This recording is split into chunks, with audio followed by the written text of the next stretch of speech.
Warung, Masya Allah, Alhamdulillah. Di Kerawang. Makanya kan saya pengen Warung Steak and Shake yang punya kami, itu juga IPO. Terus Bebek Selamat yang punya kami kan ada Bebek Selamat yang Warung Group, punya Warung Steak and Shake, juga nanti pengen IPO. Juga. Dan yang udah pasti Petren, Pak. Oh ya, Petren ya. Petren nih kita IPO. Tidak jelas dan ini tidak dikembalikan. Orangnya yang sama itu juga kemudian membuat bisnis yang lain, boleh dong kami menduga bahwa itu uang dari uang-uang kami begitu. Sehingga ketika itu dari uang-uang kami, justru sakitnya kami kan begitu. Oleh karena itu memang saya dan keluarga itu memang sudah tidak jangankan makan di warung steak itu mungkin dikasih saja tidak mau, dan mungkin rasanya saja sudah nggak enak di mulut saya, Mas, dan keluarga saya begitu. Dan juga mungkin korban-korban lainnya juga begitu, Mas. Artinya ya sudah nggak enak gitu loh. Mungkin lebih enak makanan yang murah meriah, bantu UMKM kan begitu, ketimbang makanan-makanan seperti itu yang kita duga, kita curigai bahwa uang itu dari uang yang diambil dari bisnis-bisnis yang macet itu, seperti misalnya batu bara ini begitu, Mas. Jadi haramlah bagi saya untuk mengharamkan diri untuk makan di warung steaknya Yusuf Mansur. Kalau bisa nginjek halamannya saja, nginjek halaman warungnya saja nggak usah lah begitu. Dan harus melakukan pendataan yang akurat berapa banyak warung steak sekarang, karena bukan tidak mungkin kedepannya si Ucup akan menjual aset-asetnya jika kalah di pengadilan untuk menghilangkan jejak dan melarikan uangnya lagi ke usaha lain gitu ya. Di Kemang bangkrut habis, haram pokoknya makan di warung steak. Sudah bagus di boykot biar nggak makan di sana gitu ya. Ini masih banyak lagi, Pak. Sebelum nonton video ini sebenarnya saya kepengen makan warung steak di warung steak, begitu dong YouTuber ini langsung batal deh, boykot saja perusahaan-perusahaan yang begini, bikin susah masyarakat aja. Mahal mending makan steak di kaki lima, lebih banyak porsinya. Haram buat makan di warungnya Ucup. Dibandol dengan harga murah, rasanya murah banget. Bah, ini banyak sekali ternyata yang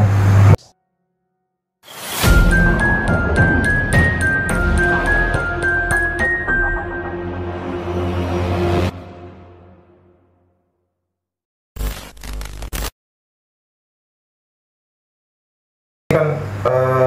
Yusuf Mansur juga sempat lagi memamerkan itu ya, aset-asetnya seperti bisnis dan yang warung steak gitu ya. Dan Yusuf Mansur sendiri mengatakan bahwa dirinya itu ibaratnya di bawah rumput itu masih ada dia gitu ya. Kan seperti seolah akarnya. Berarti Yusuf Mansur itu bagian penting, sangat penting dari warung steak gitu, Pak ya. Kalau bahasanya Yusuf Mansur itu tidak apa-apanya dibanding rumput pun mereka masih di bawahnya. Artinya mereka itu sebenarnya awalnya tidak punya apa-apa, tapi sekarang punya apa-apa begitu, Mas. Kalau pemikiran saya begitu ya. Ya silahkan saja ditunjukkan kepada kami kan begitu, kepada pihak-pihak yang memang punya kepentingan terhadap Yusuf Mansur, nanti biar kami sita gitu. Kami ajukan permohonan sita gitu. Kalau saya menganalogikan lebih ke ini, kalau misalkan ibarat rumput itu di bawah rumput ya itu di bawah rumput ya akar. Bagian akar itu paling penting dari sebuah tumbuhan gitu ya. Jadi mungkin bisa dibilang model sebenarnya warung steak ya cuma Mansur. Ya, bisa jadi juga seperti itu juga ya. Pak Zeni kemarin kan sempat ini Pak mengatakan bahwa Pak Zeni haram gitu menginjakan kaki di warung steak, Pak. Ternyata ini banyak sekali netizen yang merespon positif itu, Pak. Ini saya bacakan komentar-komentarnya, Pak. Ya, baik. Saya bacakan ini, dan juga setelah adanya YouTuber yang mereview bahwa pernah makan di warung steak gak enak gitu kan ya. Yang pertama ini mengatakan bintang STA-nya namanya. Memang nggak enak, saya beberapa kali makan di warung steak and shake. Kemudian warung steak and shake itu di Medan udah lama banget, dari tahun 2000-an deh kayaknya. Harganya dari dulu tuh cocok buat kantong sekolah. Kalau nggak tiap hari ya, dulu sih rasanya lebih harga. Kalau sekarang sering keasinan. Intinya sekarang nggak enak lah. Si Mansur promosikan jualannya warung steak and shake-nya haram gitu, Pak ya. kuat, yang lemah akan hancur sendiri. Emang bener sih, gua pernah pesen dulu juga nggak ada enaknya yang steak daging pakai tepung, kaget gua dan minta ganti yang pakai nggak pakai tepung, dan sampai sekarang gua nggak pernah mau makan lagi di situ, mending warteg gitu kan ya. Emang nggak enak, harga murah, rasa murahan ya ini. Kemudian ada lagi haram, ini haram. Emang warung steak punya dia ya? Emang sih warung steak sekarang kualitasnya kurang gitu. Beberapa tahun lalu emang enak, saya suka karena terjangkau dan rasanya enak, tapi sekarang nggak fresh dan harganya semakin mahal. Harus dilakukan pendataan yang akurat berapa banyak warung steak sekarang, karena bukan tidak mungkin kedepannya si Ucup akan menjual aset-asetnya jika kalah di pengadilan untuk menghilangkan jejak dan melarikan uangnya lagi ke usaha lain gitu ya. Di Kemang bangkrut habis, haram pokoknya makan di warung steak. Sudah bagus di boykot biar nggak makan di sana gitu ya. Ini masih banyak lagi Pak. Sebelum nonton video ini sebenarnya saya kepengen makan warung steak di warung steak, begitu dong YouTuber ini langsung batal deh, boykot saja perusahaan-perusahaan yang begini, bikin susah masyarakat aja. Mahal mending makan steak di kaki lima, lebih banyak porsinya. Haram buat makan di warungnya Ucup. Dibanderol dengan harga murah, rasanya murah banget. Bah, ini banyak sekali ternyata yang merespon, mereka juga ikut mengharapkan diri makan di warung steak Pak. Ini Pak, mungkin Pak Zain bisa dijelaskan kembali Pak, alasan Pak Zain ini mengapa mengatakan bahwa Pak Zain ini haram gitu ya, sampai mengejar makan di warung steak Pak. Jadi kalau saya begini, saya juga awalnya tidak mengetahui bahwa warung steak itu milik Yusuf Mansur ya, ketika Yusuf Mansur tidak keluar-keluar kan begitu. Ternyata hampir bersamaan ya, iring-iringan lah, artinya Yusuf Mansur itu awalnya membuat investasi batu bara di kota wisata ini dan meraup uang rakyat ya, meraup uang umat yang begitu cukup besar dan tidak dikembalikan.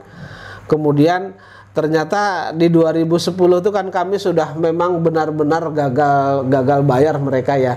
Tapi ternyata di 2010 itu Yusuf Mansur itu ternyata mereka mulai merambah warung steak and shake kan, sesuai dengan videonya Yusuf Mansur pribadi sendiri kan begitu. Artinya saya menduga dengan keras ketika di sini bisnisnya tidak jelas dan ini tidak dikembalikan, orangnya yang sama itu juga kemudian membuat bisnis yang lain, boleh dong kami menduga bahwa itu uang dari uang-uang kami begitu. Sehingga ketika itu dari uang-uang kami, justru sakitnya kami kan begitu. Oleh karena itu memang saya dan keluarga itu memang sudah tidak jangankan makan di warung steak itu mungkin dikasih saja tidak mau, dan mungkin rasanya saja sudah nggak enak di mulut saya Mas dan keluarga saya begitu. Dan juga mungkin korban-korban lainnya juga begitu Mas. Artinya ya sudah nggak enak gitu loh. Mungkin lebih enak makanan yang murah meriah, bantu UMKM kan begitu, ketimbang makanan-makanan seperti itu yang kita duga, kita curigai bahwa uang itu dari uang yang diambil dari bisnis-bisnis yang macet itu, seperti misalnya batu bara ini begitu Mas. Jadi haramlah bagi saya untuk mengharamkan diri untuk makan di warung steaknya Yusuf Mansur. Kalau bisa nginjek halamannya saja, nginjek halaman warungnya saja nggak usah lah begitu. Dan itu pun juga pasti juga dirasakan oleh teman-teman masyarakat yang mendukung gitu ya perjuangan Pak Zain dan teman-teman lain gitu ya. Bagaimana mungkin seperti misalkan Pak Soeharto gitu ya, yang mempunyai investasi ya, patungan usaha di Mansur senilai 10 juta kali tidak salah Pak ya? 12 juta setengah ya, hampir 10 tahun gitu ya, itu kesulitan menagih haknya, tidak ada laporan, tidak ada kejelasan, bahkan menagih pun harus nangis-nangis bersama anaknya gitu Pak. Betul ya. Biaya sekolah ya gitu ya, katanya anaknya jalan sekolah aja cuma jalan kaki gitu ya. Jalan kaki dan juga belum bayar seragam dan lain sebagainya, harus nangis-nangis terlebih dahulu. Itu pun dipulangkan dengan hanya modalnya saja, keuntungan yang dijanjikan juga tidak pernah ada kan gitu.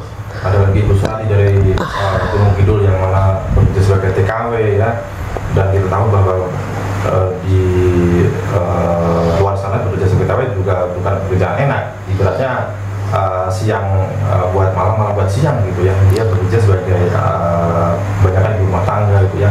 Itu berinvestasi ke Sumsel dengan harapan pulang ke Indonesia ini punya passive income gitu ya, untuk meningkatkan taraf hidupnya. Kemudian seperti misalkan ada lagi rumah Desa Mansur, Bu Nining, seorang janda tua yang dari muda nabung. Itu jualan apa? Jualan baju Pak ya? Oh ya, jadi jual baju keliling, yang kredit-kreditkan baju lah gitu. Terus suaminya security kan. Ya. Ingin beli rumah satu-satunya.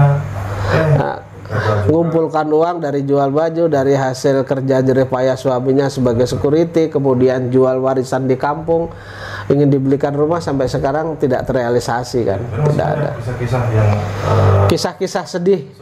Ya, di hari-hari, bukan hari Minggu aja, kisah sedih di hari-hari itu saja. Kita sungguh pasang tuh ya, berikan mereka, si Mansur enak-enakan di TV Kowar punya warung steak ratusan cabang, katanya pajaknya 100-111 juta.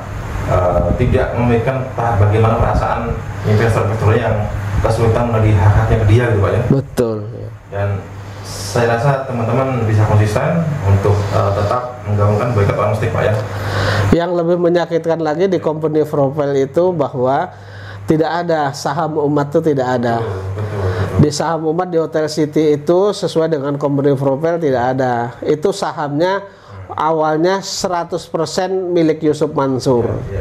Kemudian ada yang dihibah 99% milik 95% milik Yusuf Mansur, kemudian ada 5% lagi milik Bu Eni, itu dihibahkan kepada Paitren, kemudian sekian persen punya Yusuf Mansur dihibahkan kepada Paitren, kan begitu. Artinya Paitren itu siapa yang punya? Paitren juga Yusuf Mansur. Artinya ya Yusuf Mansur semua yang punya begitu. Jadi umat itu diletak di mana begitu?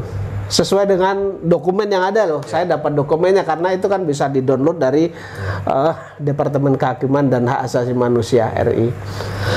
Menawarkan saham ke jamaah-jamaahnya yang mana mereka itu awam hukum. Ya begitu jadi ya yang punya Yusuf Mansur sendiri Pak ya, bersama Jody Pak ya.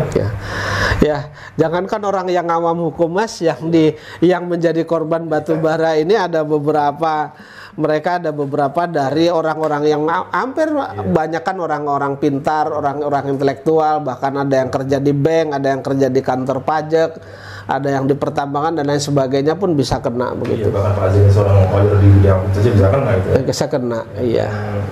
Sekali lagi kita ucapkan terima kasih buat masyarakat teman-teman yang mendukung perjuangan Pak Zeni bersama investor dan ikut merasakan pedihnya yang dialami oleh para investor gitu ya, dan kemudian bersama-sama menggabungkan boykot warung steak gitu ya. Yeah. Dan kita tidak bisa merasa apa-apa, yang pasti kita mendoakan supaya teman-teman semuanya semoga selalu diberi kesehatan dan dimudahkan pergerakan rezekinya Pak ya. Betul. Dan terhindar dari investasi bodong seperti ini gitu Pak ya. Betul ya. Terima kasih Pak Zeni. Sama-sama.